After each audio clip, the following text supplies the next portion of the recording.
today. I hope you are always healthy and happy every day. Okay, now I found this COVID-19 live world map count in Royal Lab Stats in YouTube. Now, until here, at least 28 million cases in the world.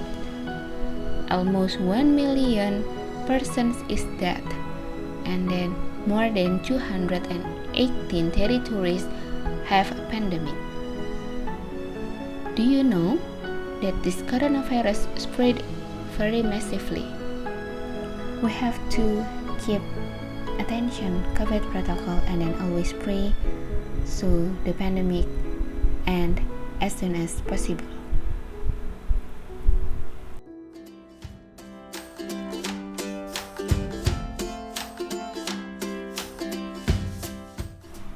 Relate with our condition nowadays.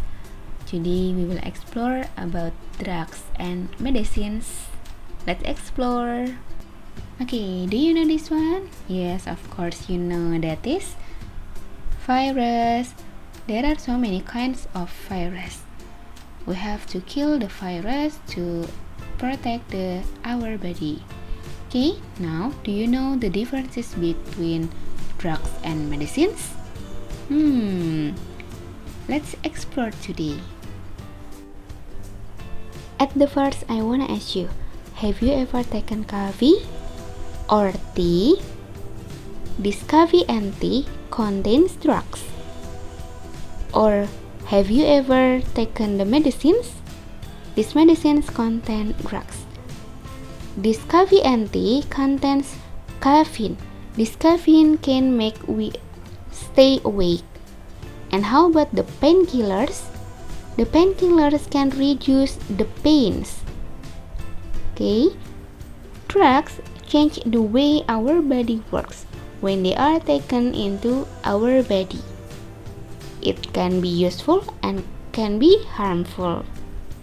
The harmful example is the cigarettes that contains the drugs. The name of drugs is nicotine.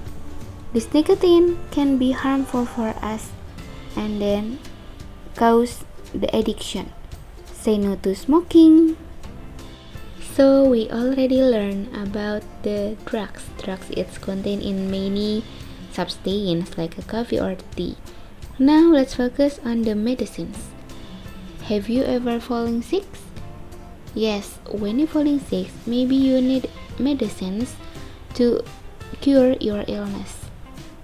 But before your illness, you have symptoms. For the examples, the symptoms of the coronavirus. We can feel the fever, cough, shortness of breath, sore throat, headache, and sore throat with the corona. The symptoms can be sign for us to take some medicines or go to the doctor to get the help from the doctor so can make feel us better. The first kind of medicines that help us is painkillers. These painkillers can reduce the pains and reduce the illness. For the examples is ibuprofen, paracetamol, aspirin, and the other. And the inhaler is kind of painkillers. The second kind of medicines is antibiotics. These antibiotics can cure the illness caused by the bacteria. They kill the bacteria or prevent them from growing. The third kind of medicines is vaccines. These vaccines can prevent the illness. Usually, the vaccines is given to the baby. The vaccines can be injected to the body or swallowed through the mouth. So, we can conclude the medicines. Painkillers reduce the illness, antibiotics cure the illness, and the vaccines is prevent the illness. And then how to use the medicines safely? The first one, you have to follow the instructions and then follow the dose. And the last one, for the children shouldn't take medicines on their own. Okay, please keep it healthy. Don't forget to use your mask. Okay, thank you for your attention. Wassalamualaikum warahmatullahi wabarakatuh.